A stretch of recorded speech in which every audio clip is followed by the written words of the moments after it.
Hello, all. Thank you for joining us. It's great to see so many new faces here. We are excited to have our speaker today. If you are just joining us, then we were dropping in the chat our LinkedIn and the best way to contact you so that we can stay connected as a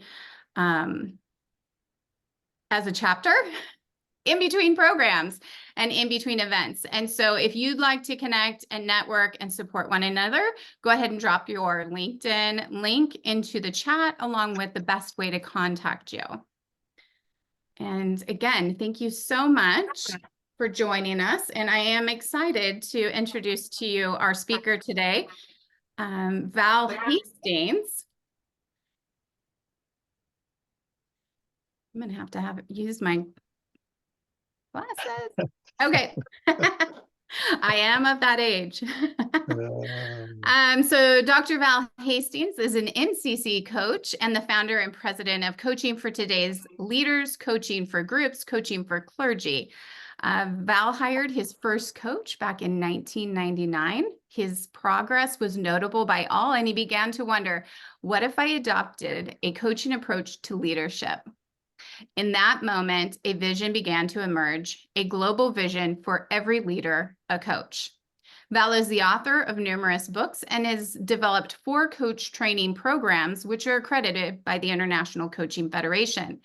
These training programs are currently being offered on 5 continents and are offered in 5 languages, including English, Spanish, Portuguese, Ukrainian, and Korean.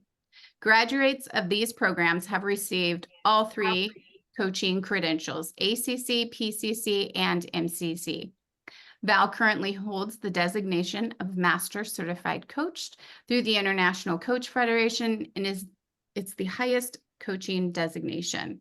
He also holds a designation of Professional Mentor Coach and is an assessor of all 3 coaching credentials for the International Coaching Federation. In addition, Val has been a presenter for numerous ICF local chapters and was a presenter at the global gathering of the International Coach Federation. He also was a past president of the Philadelphia ICF chapter, which he is still currently part of. So thank you, Val. I am one of those who have benefited from training. I went through training with Val, and you will see the masterfulness as he presents today. And I just am so thankful that you're here to join us today. Thank you very much, Becky. Hey, it's a pleasure to be here, and welcome. Hello to everyone. In case you didn't hear it in the beginning, I'm in Pennsylvania. I know you're bracing for winter weather.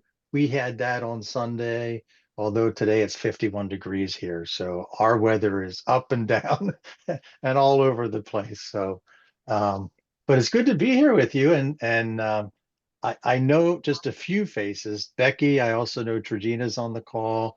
The rest, I believe I'm seeing you for the first time. So it's nice to meet you and to make your acquaintance. Don't let the introduction of me, the information about me intimidate you. I'm just Val, by the way. That's what people call me. My friends call me that. I'm also the kind of person that you can pick up the phone and call or email. I will email you back, by the way. It might take a day or so. So if at some point you want to just connect, let me know. I'm happy to do that. In just a moment, I'm going to put up my PowerPoint, but we're talking about coaching models, frameworks, and approaches.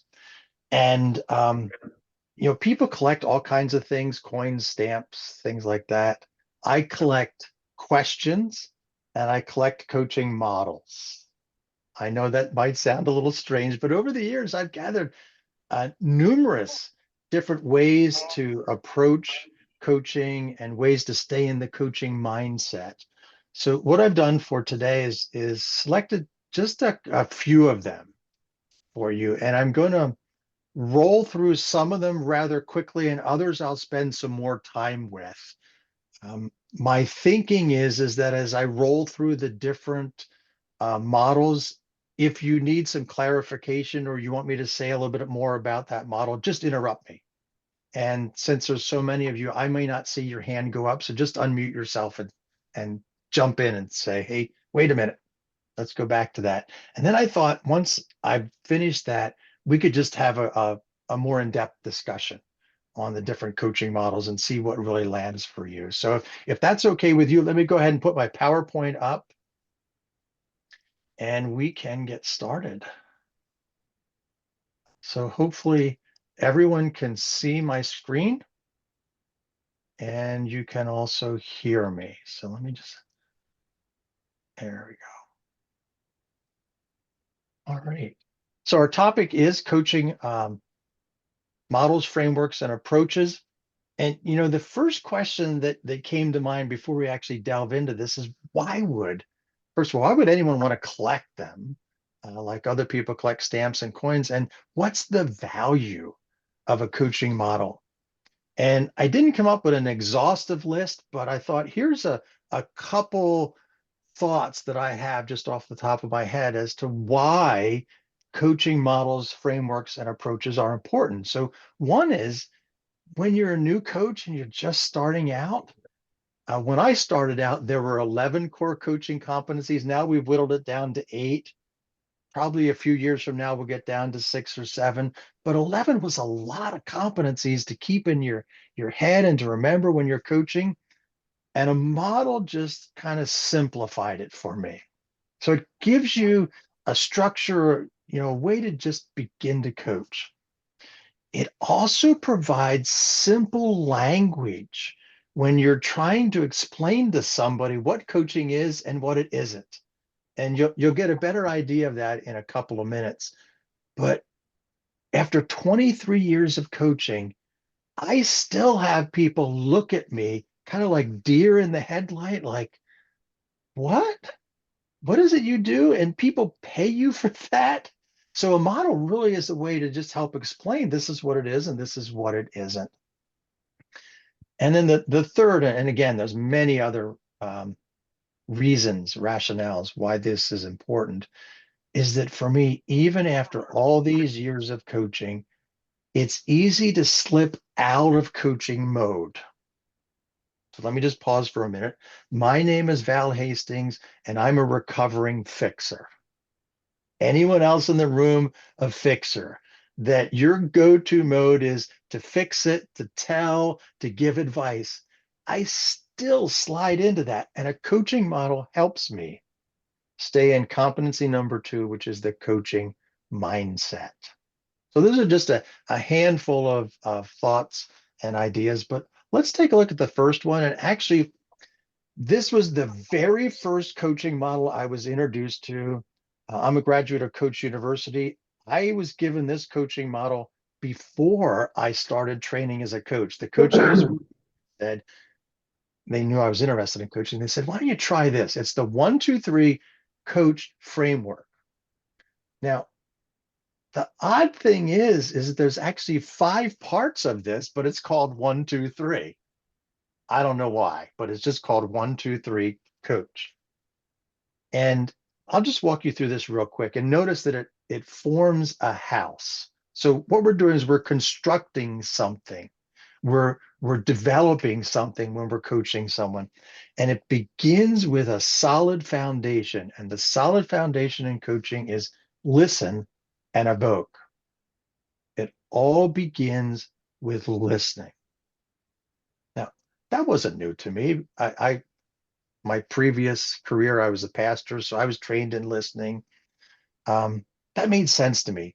What was important for me to learn, though, is that what we were listening for was important.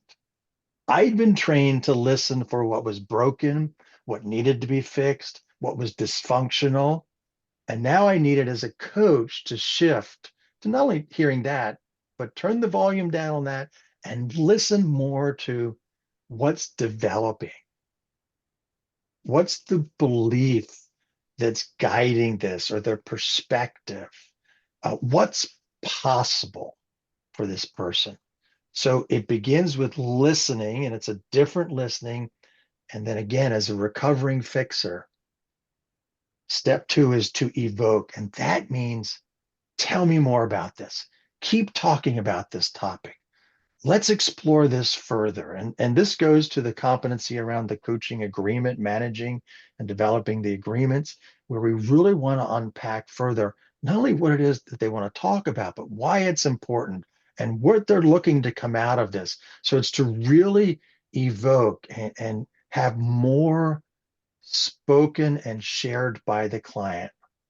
Again, that was hard for me because my tendency was to listen for about 7, 8, maybe 9 seconds and shift into let's solve this. Study was done a couple years ago. They studied doctors and how quickly, when they're with a patient, they move into fix it or solve it mode. The average doctor listens 11 to 13 seconds, and then they start prescribing. 11 to 13 seconds. I barely get to say hello to the doctor in 11 seconds, and they're already prescribing and decided what I need. Not possible. Well, I'm actually worse than doctors. It's hard for me to listen longer. That's what the evoking is about. So listen and then evoke. Get some more out. Tell me about another time when you were experiencing this. Now we're ready to start putting the walls up on this house that we're building. We move to clarify. Okay, so tell me about another time, or maybe we summarize a bit just to hold up a mirror for them, or we ask some questions that delve deeper into maybe a word we heard or something we saw in their body language. So we just clarify and we help them get clearer about what they're talking about. Then we move to step 4, which is to brainstorm. Okay, so what's possible? What could you do here? And again, usually in my experience, most clients have an answer already. I want them to come up with more than just the ready answer, but what else might you do? What else might be the next step? How else might you look at this? So we really want to do some brainstorming. Then we support. It's the roof. What's the plan? Who can help you with this? What support do you need? What are you learning from our conversation? Those kinds of things. So 1, 2, 3 coach, listen and evoke, clarify, brainstorm, support. One other thing about this was the first coaching model I used. I used this for the first 5 years that I was a paid coach, and nobody ever asked for their money back. So this is a tried true, this will work, as will any of the models. But at about 5 years in, I thought, I'm getting too predictable. My clients were beginning to have me in their head and they could kind of coach without me. So that's when I started to explore what are some other coaching models, frameworks, or approaches. So just a quick pause here. Anything I could clarify or say more about with this one before we look at another one? Okay, and I'll just move on. I'm just going to touch lightly on this one. It's the grow coaching model. This was really popular when I was starting out as a coach in the early 2000s, and it's simply based on the letters of the word grow, and we want our clients to grow. So the G stands for goal. What do you want? What's the goal? R stands for reality. Where are you now? O stands for options. What could you do? W stands for will. What will you do? So a lot of coaches, this is the format they use. So what do you want to talk about today? Where are you now? What could you do? What's possible? And what will you do? Again, just a very simple, easy way if you're looking to just get started with coaching. And again, I'm just going to move quickly. Stop me if you have another question. Here's another really easy one to begin with. It's called the bridge coaching model. And the idea is to think of coaching, the coaching conversation, as constructing a bridge. So a bridge often goes across a body of water or a gap, a chasm, or a canyon. And so what we're looking to do is to go from where they are to where they want to be. And what's getting in the way is this gap.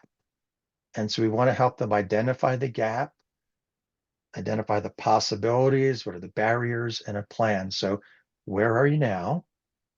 Where do you want to be? What's getting in the way? You'll notice in this picture in the top left that the bridge is partially built. Most people I coached had begun constructing their bridge. So we weren't starting from ground zero or square one.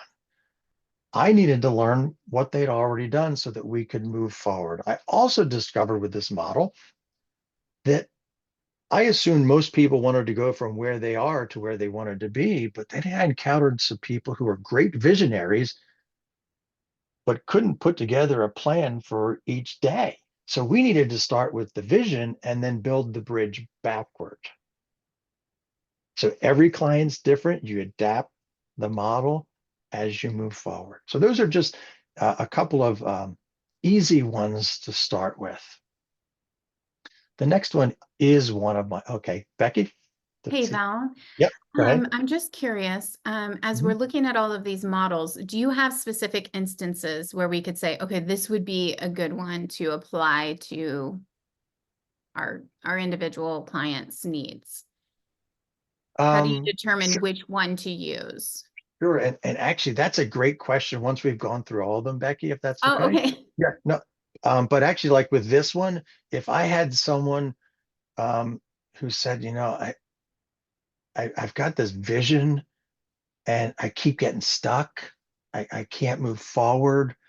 I'm hearing, let's at least start with some strategic planning. Let's start to see what's getting in the way. This would be a really easy one to work with. I probably wouldn't use this with an engineer who gets really detailed, although unless they constructed bridges, then it might be a natural one to work with, but depending on the person. But absolutely, yeah, I was going to say this later on, but one of the questions I'm often asked when I teach this class is, which model do you use now? And my answer is one, I don't use any model, and two, I use all of them. So it depends on the person. I like having these at my fingertips. So we'll talk more about that a little further on. So here's my favorite one. And this is from a coach in the UK, Claire Pedrick, also a master coach. And it's not so much, like a model 1, 2, 3, here's what you do, but it's more a picture to hold or an image. Um, and I like this because it's not just for the new coach. This is for any coach, wherever you are in the journey. It's the tandem bike coaching model. And it's quite simple. But in the tandem bike, the person on the front is the one you're coaching, the client. The person on the back is the coach. Now, if you Google tandem bikes and learn what does the person on the front do, what's their role, what's the person on the back, actually the words I have in the black, those are true whether it's coach and client or bike rider.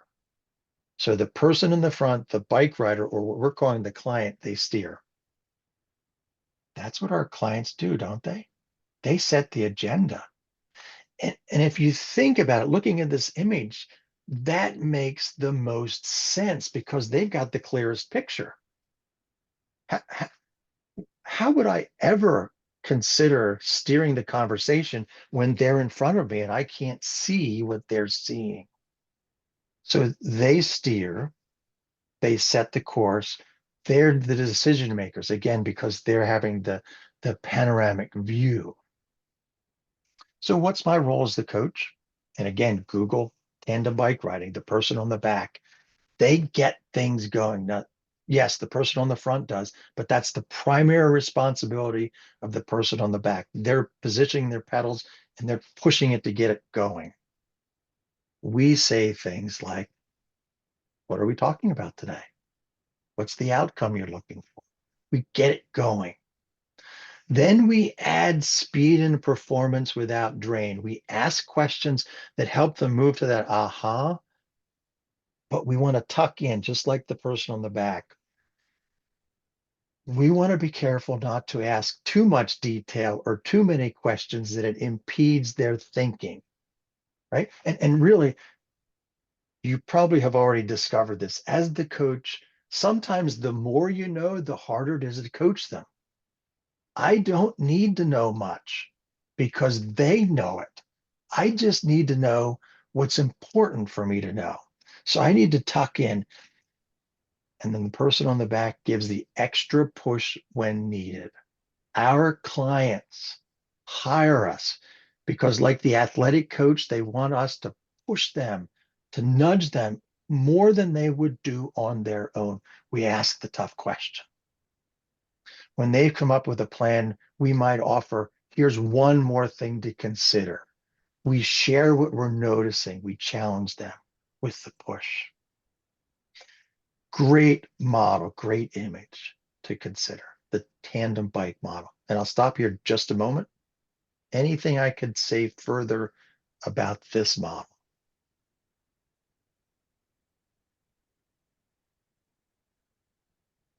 Okay. Similar to the other one, I won't spend a lot of time with this, but this is coaching from the passenger seat. Now, if you've ever taught a teenager how to drive a car, this is not what you look like when you're teaching them how to drive, right? You're not smiling, you're not relaxed, at least in the beginning. You often have this invisible brake where you're trying to stop the car when they're not stopping enough. So this is not when you're teaching someone how to drive. This is when the coach is in the passenger seat. You're confident in the abilities of the other person. That's the coaching mindset again. I believe in this person. I'm confident that I'll be safe in this vehicle. I can enjoy the ride. And what I love about this model is it reminds me that I am not the responsible one. Well, yeah, I'm responsible, yes, but I'm not the one responsible for what we're talking about. This is their responsibility. My job is not to drive the car, but to experience the ride with them. So, in other words, because I don't have the responsibility of driving this 2-ton vehicle, I can look around and I can comment on what they may not see or notice. That's our job. Notice what's there that they may just not be aware of because they have the responsibility of driving their project, their agenda. So it's coaching from the passenger seat. This is one of my frequent go-tos. In fact, we use this today in class. Head, heart, hunch. Great way to coach. It's a great concept to have ready. The idea is simply this. Sometimes when we're solving or thinking through something, our go-to is our head. We think it. Sometimes we decide by feeling. Sometimes we decide by hunch or gut or intuition. So here's what I'd suggest that you do with this model. So as you're coaching, notice, is my client primarily in their head, or are they primarily in their heart, leading with feeling, passion, or are they really talking to me from gut, from hunch? And I said this came up today. One of our students today was coaching someone. The client actually said, I'm probably overthinking this. And here's what the coach said. Okay, so what are you feeling about this? And there was this long pause, and it just opened the world up for that person. That was like the aha question, because she'd been in her head, she'd thought it to death. She needed to move to another place. So very simply, if a client's in their head or their heart, ask them to go to another place. Add to this, though, that you might tend to gravitate to one of these or have one of these be your default as the coach. So you might find yourself when you're coaching, I'm very much a hunch coach. So I'll go to my hunch. What's my gut saying? I need to sometimes set that aside and go to my heart or go to my head. It's helped me to be a better coach because now I'm listening and I'm noticing from all these three areas. Head, heart, hunch. Again, one of my favorites. I'll pause here again. Anything more I can elaborate regarding that one? Okay. And next one, I'm just going to go through this one a little bit quicker. I've got two or three more, and the last one I hope will be some fun because it's going to involve a handful of you. This is called the who, what, how model. I think Trigina is a Coach U graduate. This was a standby at Coach U, and it simply is this, that most people approach a challenging situation with, okay, what are we going to do and how are we going to solve it? And they go back and forth like ping pong. But what's needed is to add the who, and the who is, who are you? What are you passionate about? What do you really love about this? How do you want to invest your time and energy? What's important to you? And that if we can bring to the conversation not only the what and the how, but the who, that it can take on a whole new life of its own. So I was teaching coach training to a group of hospital doctors, nurses, chaplains. And I actually was doing it with Zoom. So my pointer was going back and forth when I talked about the what, how. And then when I talked about the who, I went like this. And after I talked about the who, what, how, one of the nurses or doctors interrupted me and said, you know, this makes perfect sense because when the heart monitor is like this, there's no life. But when it goes up, in other words, Val, when we bring in the who, there's life. And that's frequently what happens when we've not brought the person, who they are, to the conversation, what they're passionate about. Again, so it's who, what, how coaching model.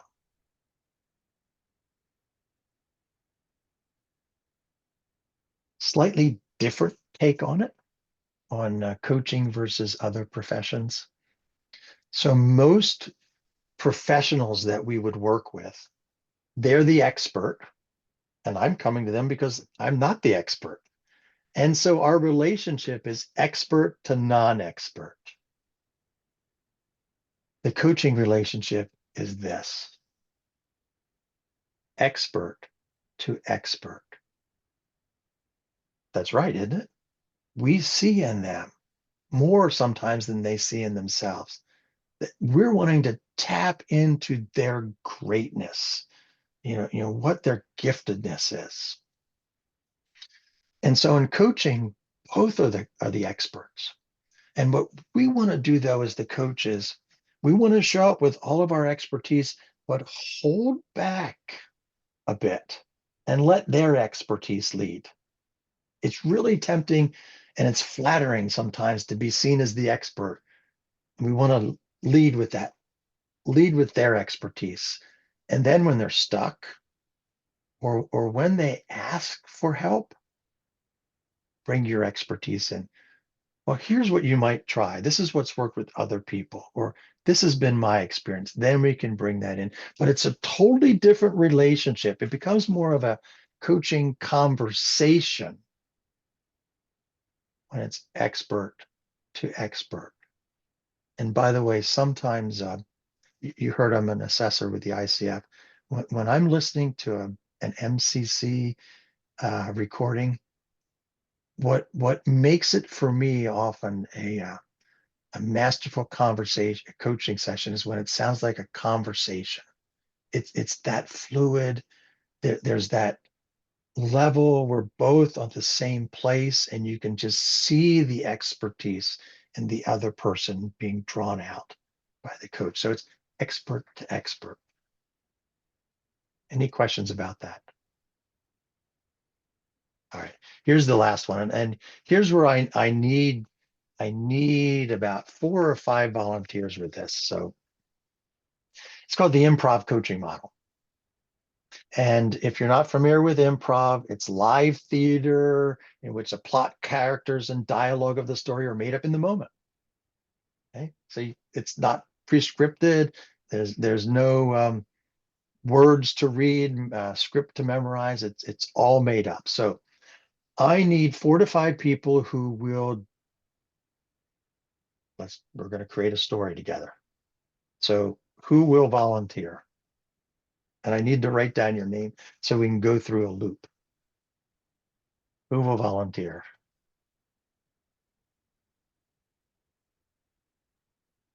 This is Kit. I'll volunteer. Okay, Kit. All right, I'm great. not too Thank sure you. about what you want me to do, but Yeah. hey, we'll give it a jump in. I'll tell you more in a moment. So Kit, I need 3 to 4 more people. Who else? And this is a lot Val, it of fun. looks like Azure has her hand up. I'm sorry if I'm saying your name wrong. And who's that? At Azure? Yep. Azure, okay. All right. And then in the chat, we also have Janine. Janine? Okay. All right. Give me 1 or 2 more.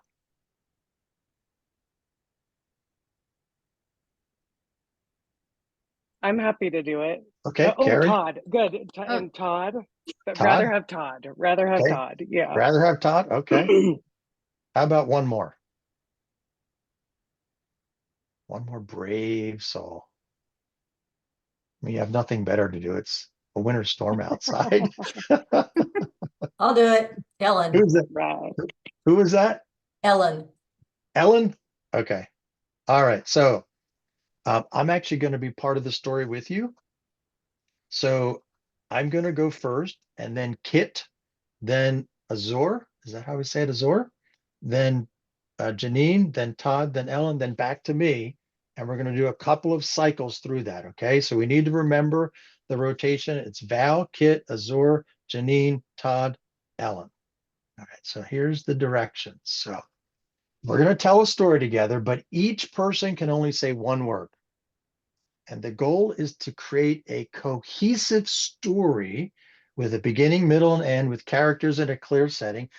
But you only have to get on this, but you have to get on the same page as everyone else and listen carefully since you only say 1 word at a time. So I'm going to get started by saying something like once upon a time or whatever, and add a little bit to that. And then 1 word, Kit, is what you can add. And then once we've gone through the story, I'm going to end with the moral of the story is, and we'll do 1 more round. So And Val, you get to add more words, right? You're adding a lot more words. I know. I'm the guest, so you'll Okay. give me the grace to do that. But I want you to have fun with this as well as listen to what am I learning about coaching from improv. Okay. Kit, Azor, Janine, Todd, Ellen, any questions before we get started? You're good? All right. So once upon a time, a coach was invited to present to High Valley or High Country ICF.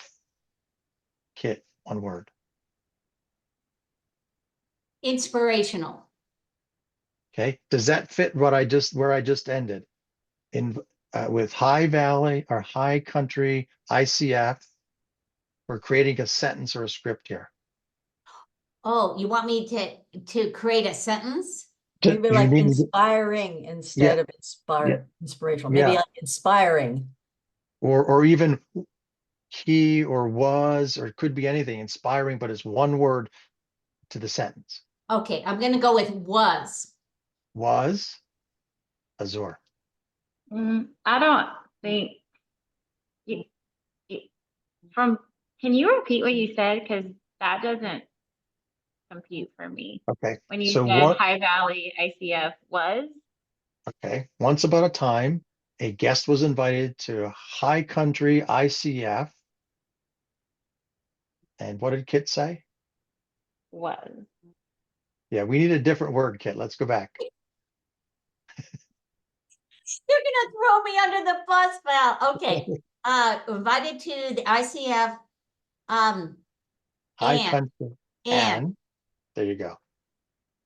Azor, 1 word. They. What was that? They. And they? Janine, Wondered. Todd, How? Ellen, Far. he. Back to you, Kit. I didn't hear Ellen's word. Far, Far. far, Bar. And Val, Far. your word, far, F-A-R, far. FAR, and your word, Val, was He, key. Learn. he learned. He learned. Back to you, Azor.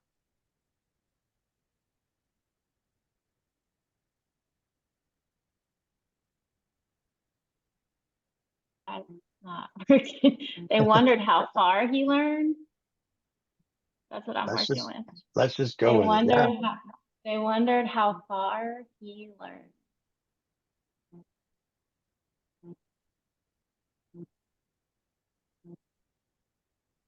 Coaching. Coaching. Okay. Janine,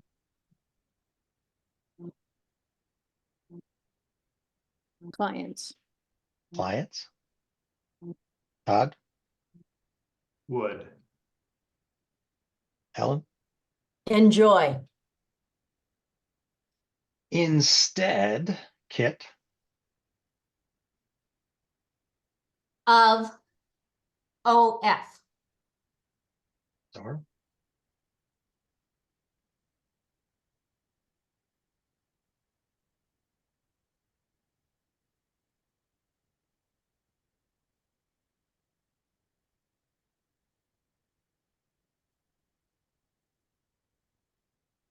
I'm sorry.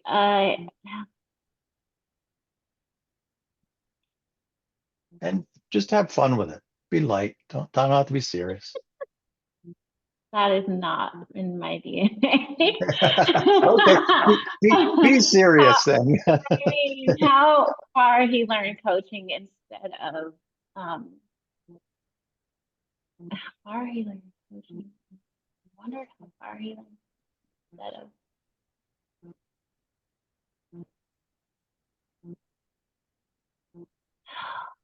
how.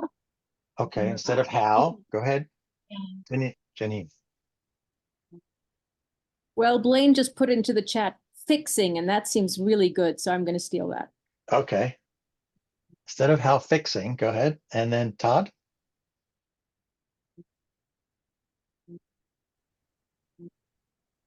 Um,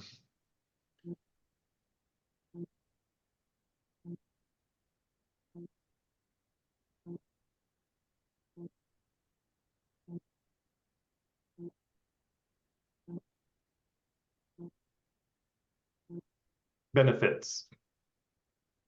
fixing benefits. Ellen, All right. Would enjoy instead of fixing. I'm sorry, what was the last word again? Benefits. Benefit. Oh, enjoy instead of fixing. Them. okay, back to me. And by the way, I'm going to add a new direction. If you're just stumped, just say pass, so that way we can move right along real quick. So, Instead. They good. Gave. Janine, gave. Todd, Mastery. mastery. Ellen, To. T-O. To. to everyone. Kit, we're to you. Okay, to everyone. With. Azor, out. Janine, I'm sorry, what was that, Azura? Out? What? Oh, Yeah, out. Everyone without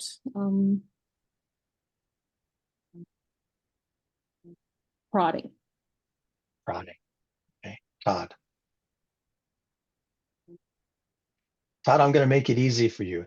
You can say the moral of the story is. The moral of the story is, Ellen. Thanks. The moral of the story is always. Sometimes. Listen. Azor.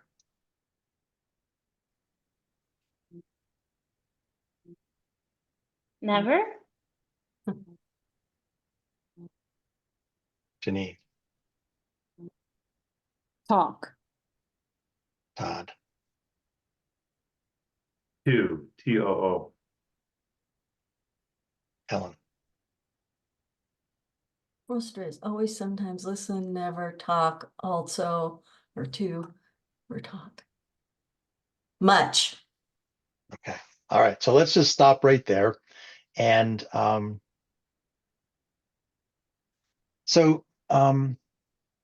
of all, improv's not easy, is it? No, it's not.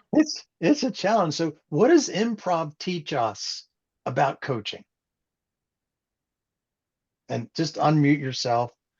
And actually what I'd like to do is, can I stop the share, Becky, and just bring everybody back so I can see everyone? You okay with that? Okay. So what does improv teach us about coaching? I think We we really really- had to listen. That's what I was gonna say. You really Yeah. have to listen. And to the Yes. continuity. And Yeah. also remember, Mhm. And Val, Letting go of control. Yes. Yes. Val, I think that it speaks to the fact that while you talk to us about structure, we do need a structure, but we have to be completely let go of the control and be completely flexible within that Yeah. structure. Yeah. Yeah. I think How also, are- Val, you don't always know where things are going to go. Yeah, in coaching, you don't, do you? Yeah, what else? I think also, things look like they may be going along, and then all of a sudden, like emotion may kind of pop out of what seems like nowhere, and so that's like something to notice and maybe touch back into what's going on. What have we touched on? Yeah, just out of nowhere. Yeah, it just appears. Val, a couple comments in the chat. Listening, flexibility, flow, which is hard to achieve sometimes. That discomfort is okay. It's dancing in the moment metaphor. Mhm. And then Giovanna said, give yourself a moment to process what you heard and what that means before you speak. Yeah. Yeah, that last one about give yourself a moment. One of the things I've noticed about really great coaches is before they ask a question or respond in any way, they pause. And it might only be for a nanosecond, but that nanosecond is where something brilliant shows up, or just something they grab something in that moment. So give yourself permission to just process it a bit. What else did you notice? How we see things is different than how another person sees them. Yeah. Yeah. Say a little more about that, Azor.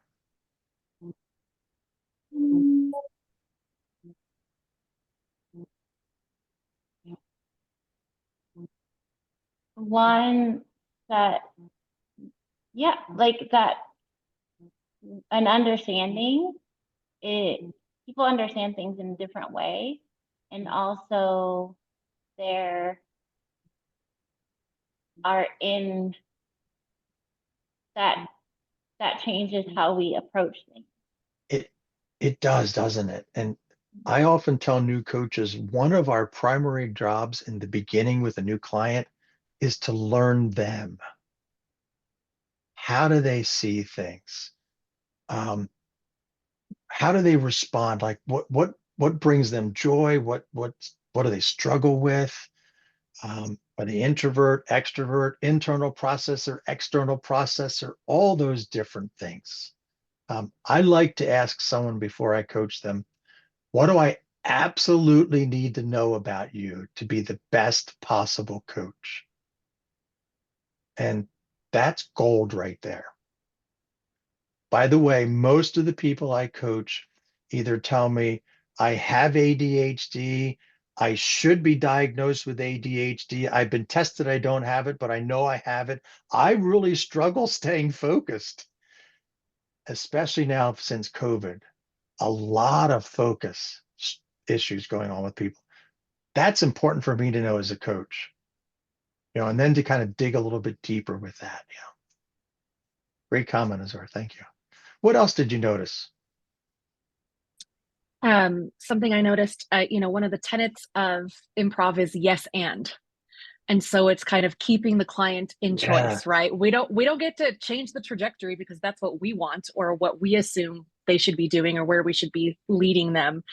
So the yes and piece is important in coaching as well. It is, isn't it? Yeah. Absolutely. I would add, you have to let go of any preconceived notions or assumptions. Yeah. Yeah. Todd, does that happen to you where I know where this is going? Yeah, exactly. Or where I wanted it to go, Yeah. Yeah. Yeah. How, let me just add, this is a blanket question to all of you. How are you at letting things go?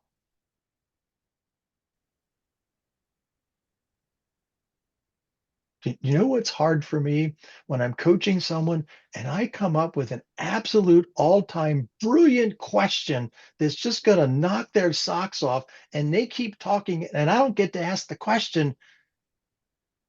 And when they pause, I want to ask the question, but the moment has passed. You got to let it go.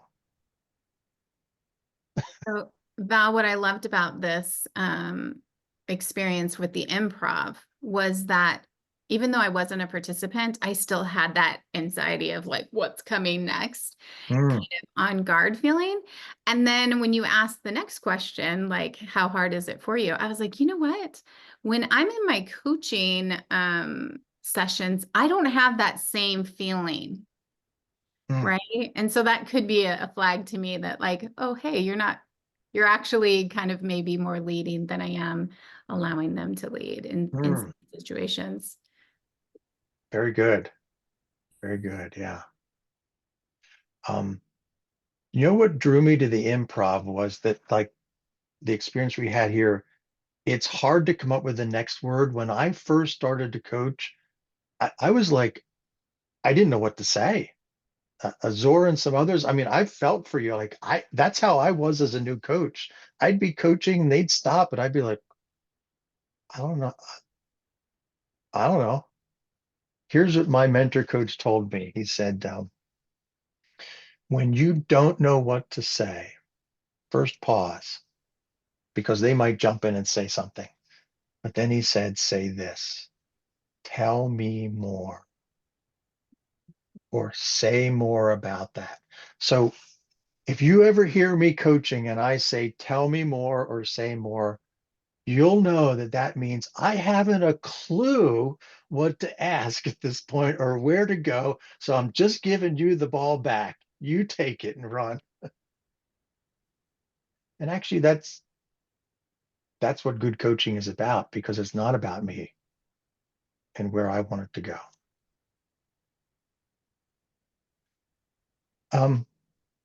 Becky, how are we with time? We are doing great. And it looks like Mary Beth has a question. Okay.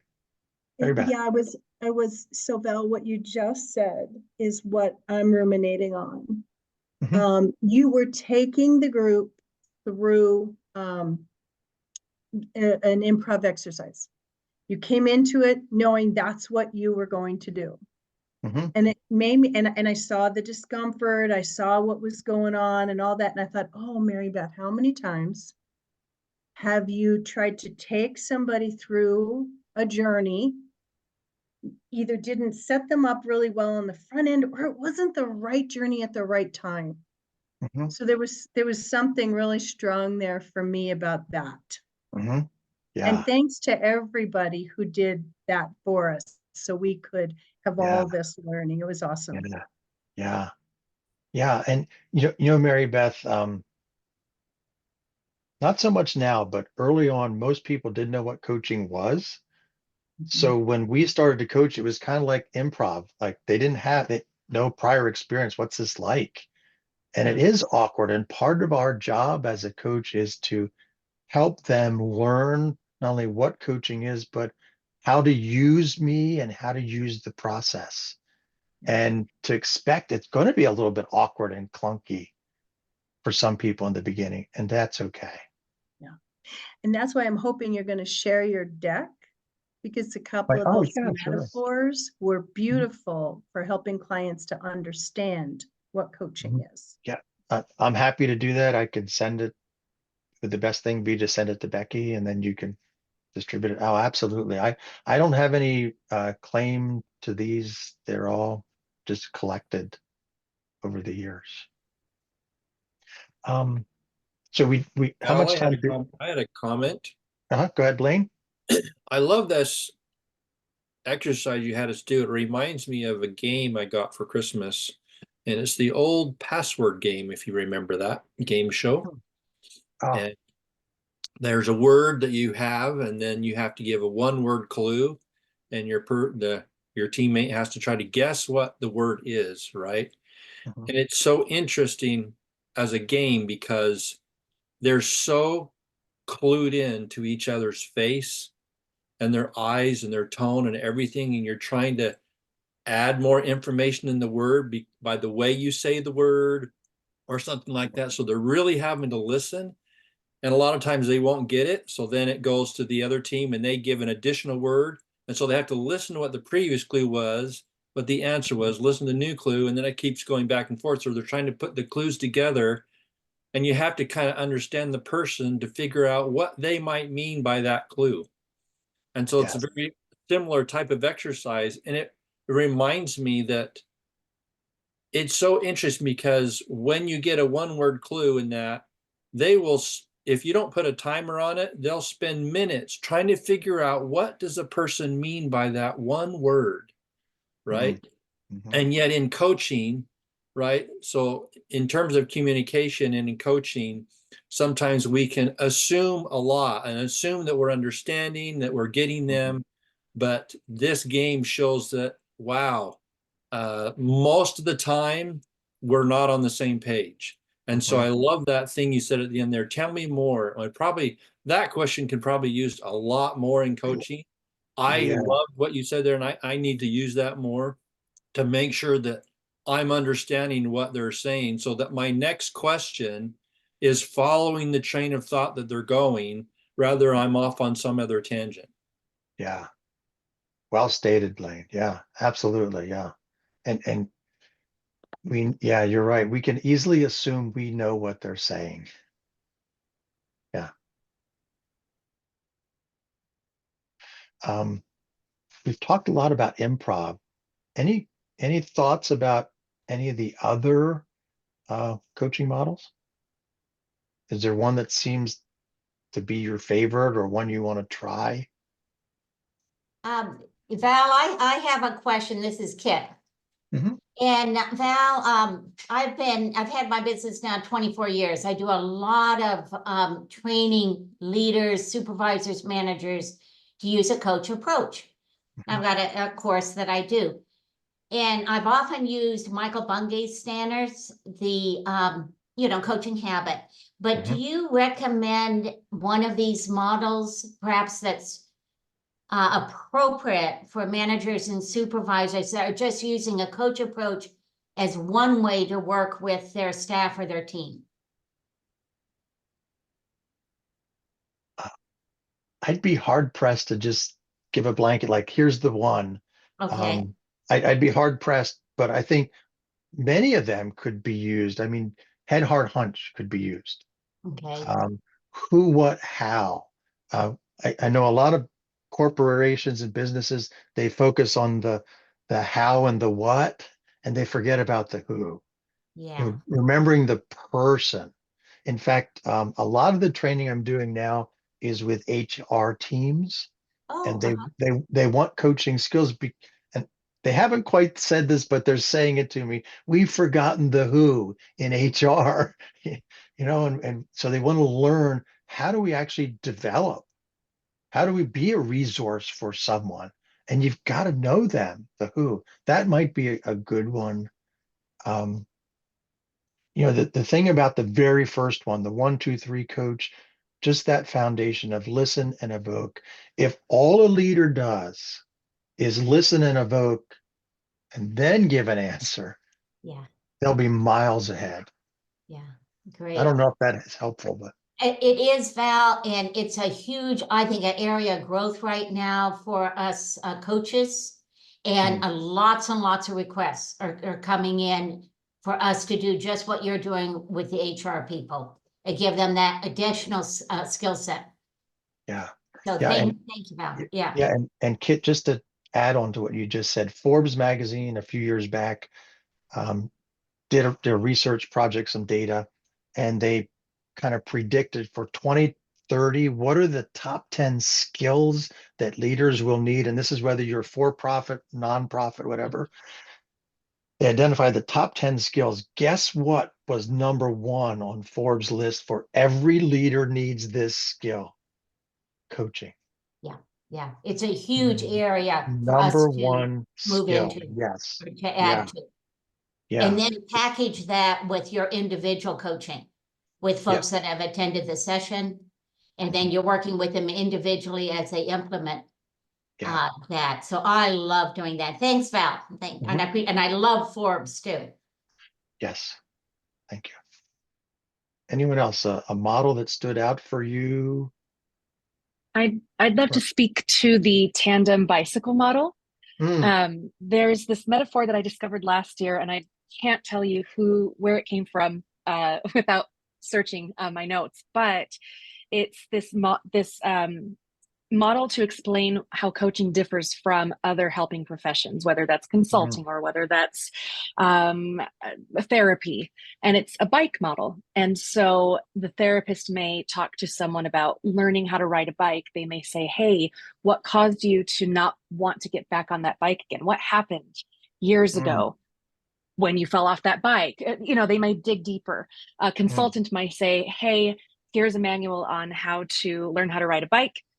Check it out. I'll be back in 6 months to check in on that. Right. And so the coach is there with the client, and the client is learning how to ride the bike, but they have the coach alongside them. And so I love basically just pulling the tandem bicycle in there instead and kind of expanding upon that explanation as we're trying to explain coaching to somebody. So I thought that was a cool connection there. That's a really perfect. I've heard versions of that before, and it really is helpful. And it also speaks to the fact that while coaching is important, it's not the be all end all. Sometimes therapy is what's needed, sometimes managing, sometimes parenting, whatever. And that we need to be thinking when we work with someone, is coaching called for? Yeah. But yeah, that great one there, Mariana.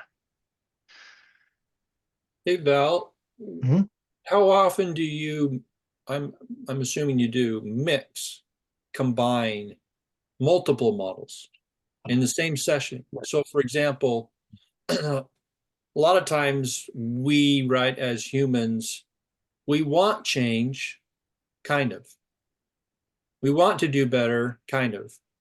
And when we start to be confronted with the things that will be required to actually bring about change, then we pull back and we resist, right? So the classic case is, I'm going to lose this much weight, and I'm going to go to the gym and exercise, and then we fizzle out after a month or two.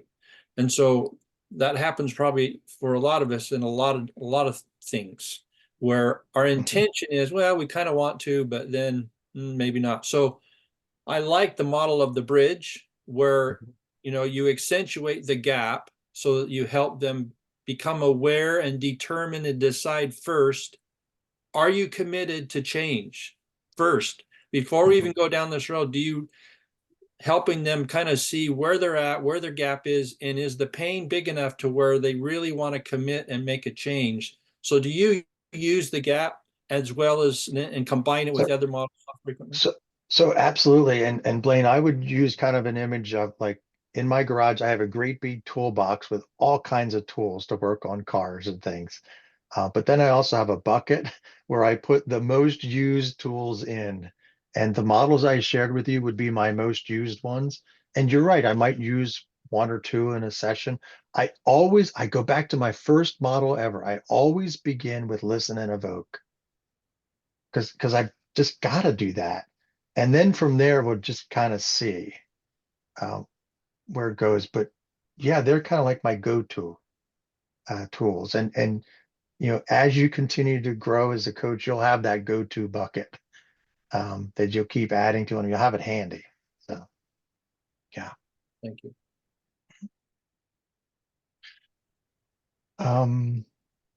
Becky, I know you wanted to have a coaching demonstration. Do we have time for that, or should we keep Yes, we going will with make questions? time. You Yes, tell we me. will. Okay. Okay. I'm happy to coach someone. How much time do we have? Because I'd like to have some opportunity for the feedbacks, because sometimes I think that's the richest part where we talk about what we've just observed. So how much time do you want to give me to coach, Becky? We have to end at 30 after the hour. And Okay. and I'll need like 2 minutes at the end. So Okay. to wrap everything up. So how about if I coach someone for like 15 to 20 minutes? Okay. Okay. So I need someone to coach. Who woke up this morning and didn't think about shoveling snow, but like, oh man, if I get a chance to be coached, I'm there. Anyone? Becky, who would you volunteer? Well, it looks like Mary Beth is raising her hand. Oh, So Mary Beth. welcome. Oh, Mary Beth. Oh, thank you. Okay. All right. So can I ask just everyone else, just turn off your camera, mute yourself, just so it's just Mary Beth and me. And I'm looking around. There's Mary Beth. You're jumping all around my screen. And I'm going to pin you just so I only see you. There you go. All right. First of all, thank you for volunteering. And Mary Beth, we only have 15, maybe 20 minutes. So you're a coach, you understand the whole ethics behind it, personal, private, all of that. Can we just jump right in? Please. Okay. So what are we talking about? Well, you had me at who wakes up thinking if I get a chance to be coached. I always do. Oh, okay. So I'm having trouble focusing. Okay. Okay. I newly severed from corporate, out on my own, dream come true. Now what? Okay. Tell me more. Yeah. So there's so many things I could do. There's so many different directions. Kit talked about, managers and corporate and leaders. That's a dream. Executives are a dream. High net worth families are a dream. So there's so many different directions that I can go, and it's overwhelming. I'm getting narrower, but it's hard. And I could use some help with thinking about how to narrow down, because I also want some ease and calm in my life. Okay. Now, I just noted a huge change in your face when you talked about ease. What's up? Yeah, you felt it too. What's up with that? That's a whole different way. That's what we need to talk about. That's a whole different way of being for me, Val. I've been on the treadmill for a very long time. And I still want to work. I love my work. I want to contribute. But I also want to figure out how to have ease and flow and calm. Okay. I have my own definition of ease and flow and calm, but I want to hear or paint the picture for me of ease, calm, and flow for you. I think that's the challenge, Val, is is it sitting in the recliner with my feet up watching TV? No. I still don't know what it is. I've gotten in touch with that music, helps with that. I think it's something that it's been so long since I've had it, or if I ever did, I don't know. I don't know what I'm looking for. Okay. So this might be brand new, unexplored, unlived territory for you. Might be. Think so. Yes. You think Yeah. so? Okay. All right. Let me pause just for a moment. Is the conversation heading in the direction you want it to go? It is. And I'm aware we have 15 minutes. Okay. So if I could leave with just one idea of Okay. like where to start, where should I start? What's one thing I haven't thought of to do, I think is part of what I could benefit from. Time is limited. I'm just meeting you for the very first time.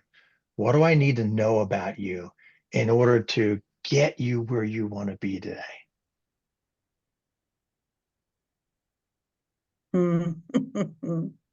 So many things. Get me to commit and have an accountability. Tell you I did whatever it is I agreed to, because I'm kind of a wiggler that way. I'll wiggle my way out of things. And You're a wiggler. I'm very good at telling you what you want to hear. Okay, so don't do that. Okay, no more telling me what I want to hear. Okay, you're a wiggler. Committing is important to you. Yes. Okay, And accountability. Mm-hmm. And accountability. Okay. Mm-hmm. Tell me about a time when commitment and accountability worked for you.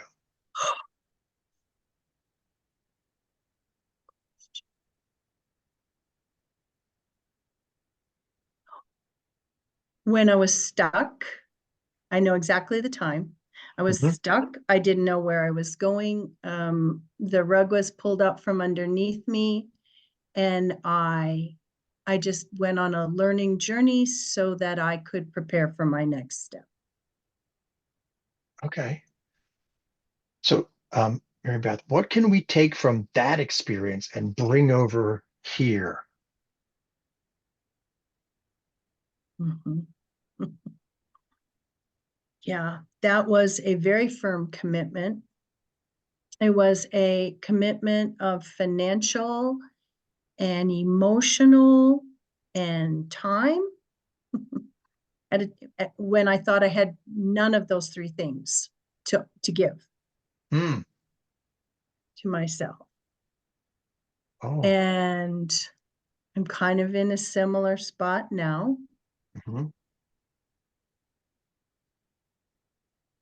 So I think some of what holds me back currently compared to that time is, oh, I don't want to spend the money. Do I have the time? And am I truly emotionally committed to what I say I want? Okay. May I take a risk for a moment? Please do. Okay. And if this isn't helpful, just tell me and we'll just stop. Mm-hmm. Mm-hmm. Would you have a conversation with your earlier self when you were stuck? That person and this person, what would that voice from when you were stuck, who got through that and got unstuck, say to you right now? Oh, that's so cool. So I think she'd be like, you have everything now. You had nothing then. You, what's wrong with you?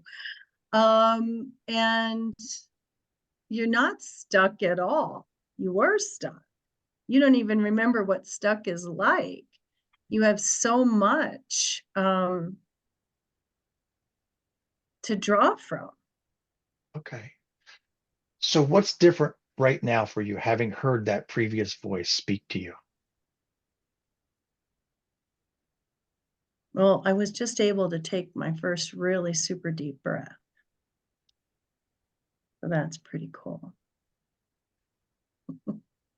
Yeah. Yeah. I think it's that what comes to mind is what I did then was I committed to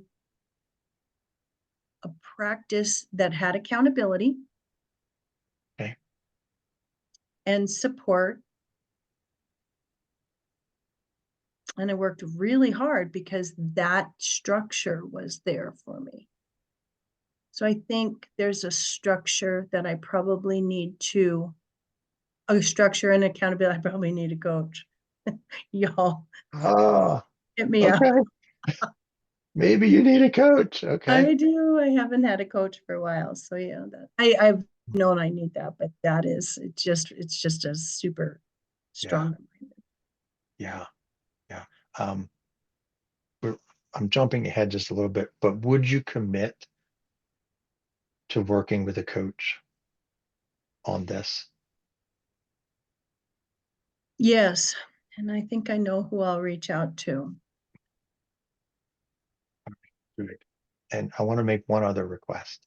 Mhm. I want you to breathe. Not just now, but I want you to just take deep breaths throughout the day. That seems to be important to you too.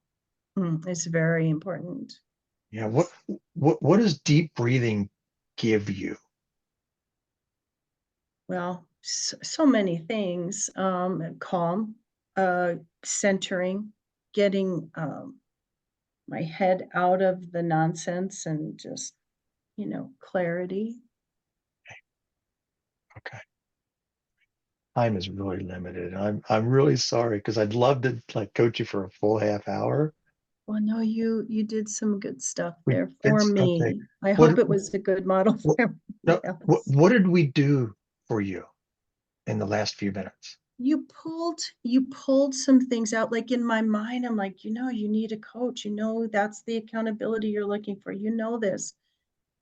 But you brought it out and you you helped me see that really is a tool that I use every day for others that I've not had for a while in this particular instance. So Great, great. So what's the plan going forward?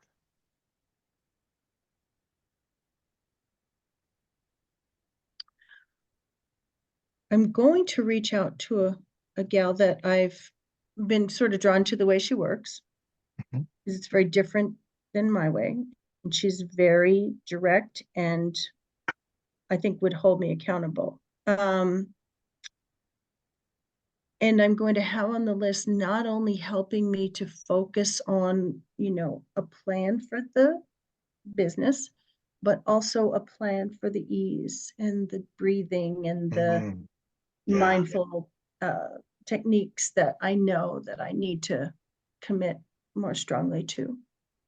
Yeah. It's two things. Two things. Great, great. And breathe. And breathe.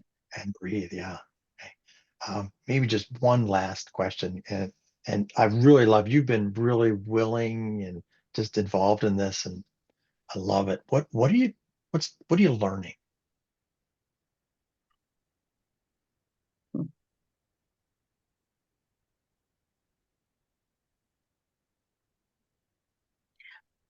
I'm learning that I love being coached.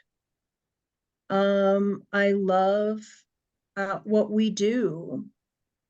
And I'm learning that not always accessing that what's available to me is I want to say silly, ridiculous. Yeah. Should always have a coach. I had coaches and so many times, and with my new change, I don't have a coach right now. So I should always have a coach. Gotcha. And what else are you learning? You're reinforcing what else is my very favorite coaching question, because it makes you go deeper. I'm learning that I do have some pretty good self-awareness. I just need to listen to myself more. Yeah. I know I know how I can get in my way, and I know how I can support myself. Yeah. Well, anything else that would be helpful for us to talk about?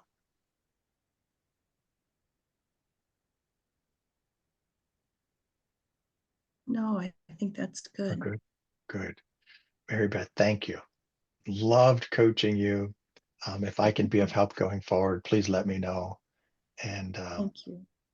yeah, we can bring the group back. All right, let's bring the group back.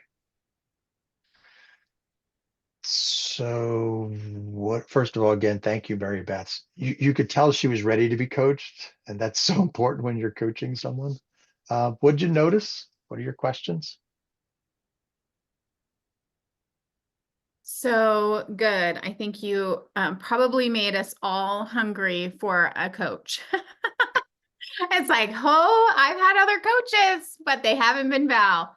Thank you Thank so you. much. And Mary Beth, you are so coachable. I just loved it. Thank you for allowing us to listen in on your story. Thank you so much. That was such a gift. Thank you. And I scribbled notes frantically on questions to ask and ways to evoke more awareness for clients. So thank you. Yeah, thank you. What'd you notice? Just unmute yourself. Go Val, ahead. for me, I loved how you did not go what she first presented which was her next career step.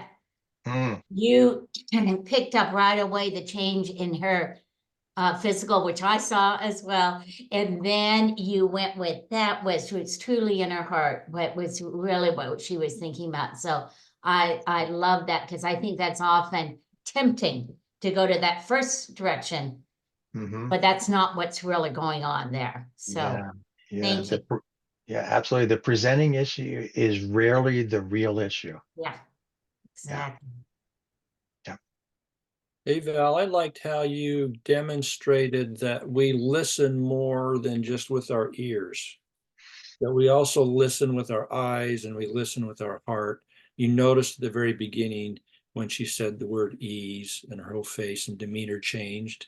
And so that was more than just what you saw. And you're presenting yourself in a way that makes her psychologically safe, right? Your face, you're smiling and attentive, so it makes her feel safe. I thought it was interesting too, at the very end, when you asked her for the second time what she had learned, and Mary Beth, you said a few things that in humility of what you wanted to change about yourself. And when you went to that space, you started touching your forehead and you touched your neck and you put your hand over your lips. And so those are sometimes in body language indications of not feeling, it's not a strong stance. You're feeling kind of humble and wanting to change some things about your life. And so body language can tell us a lot, also confirm kind of what they're saying. So I just like that whole interaction. It was great, Val. Yeah. Yeah. I think you're right. I think we actually need to listen more with our eyes than with our ears. Yeah. Because the body is so telling. Yeah. And our heart, the motion, get the emotion. Yeah. Yeah. Great job.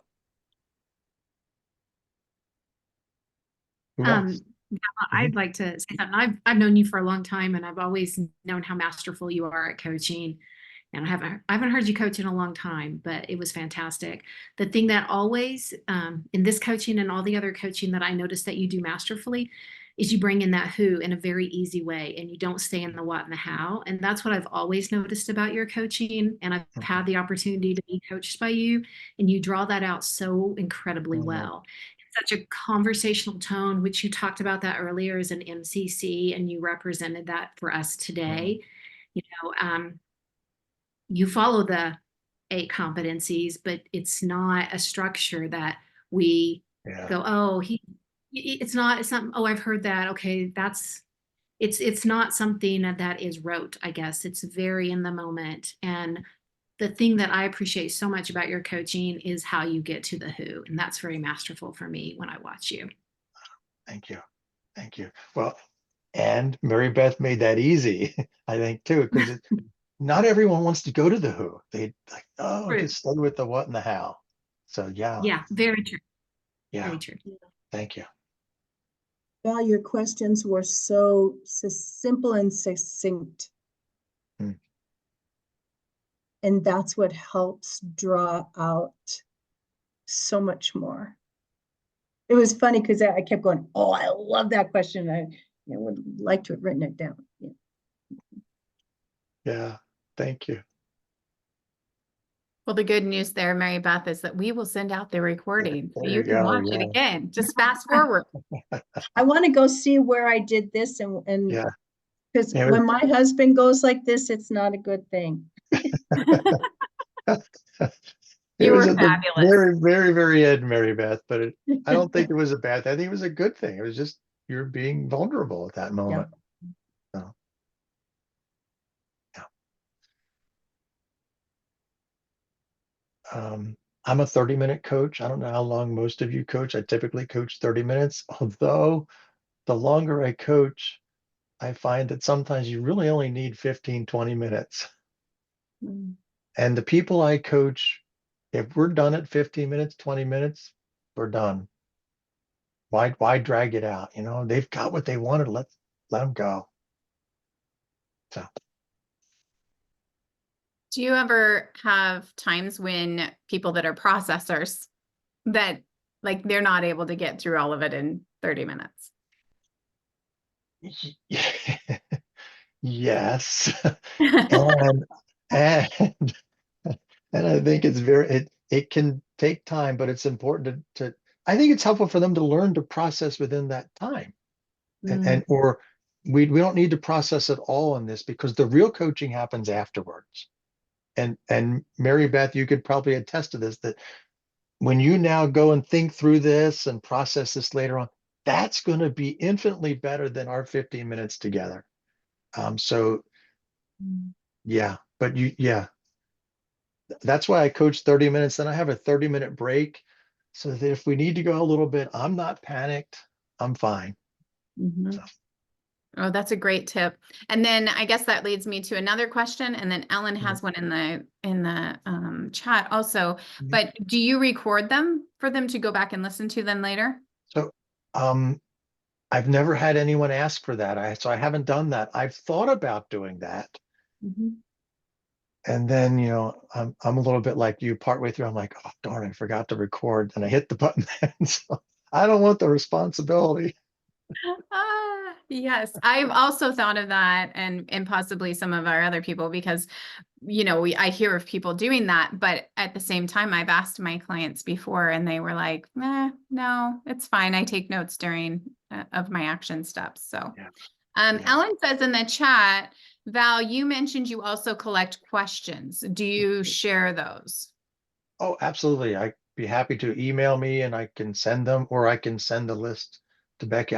One of the books that I wrote, our textbook, and Trigina helped me author that, by the way. At the very, very end, one of the sections, I think there's a question for every day. And you know, I don't want you to like say, this is the question I'm going to ask when I coach someone, but I think it can be valuable to kind of live with a question during the day and then tomorrow do another question. So I'd be happy to send that along, Becky. Absolutely. One of my favorites is, who can help you with that? Most of my clients are fixated on, what do I need to do? And we forget that we're in community. So. Val, I just wanted to say your coaching questions list was so valuable. Val was my instructor at Coach U. That's how I met him. And it was for a questions class. And you shared that with us. And it was very helpful. I probably still have a copy of that somewhere. Hey, that's good to know that you saved it. That's a Yeah, compliment. Yeah, but I'm happy to share that. Yeah. Well, thank you for the opportunity to be with you. You're a fun group. Hope our paths cross again. Thank you Wonderful. so much. So wonderful. Absolutely. Thank you, Val. Actually, don't leave. we can celebrate. Yeah. 1 second.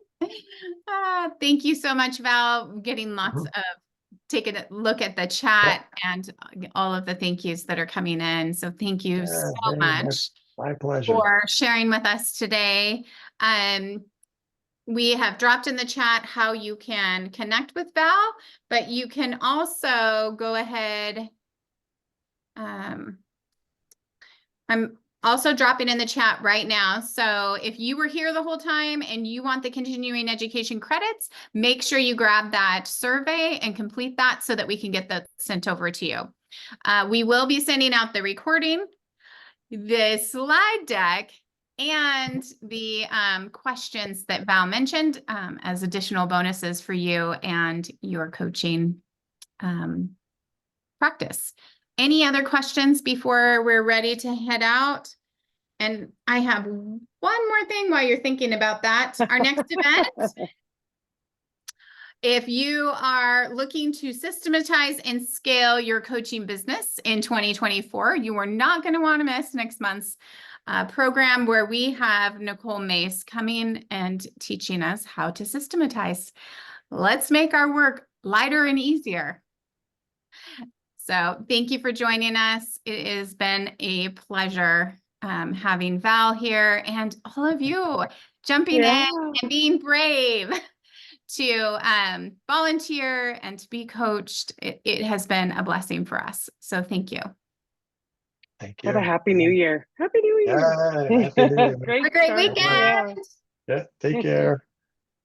Bye, everyone.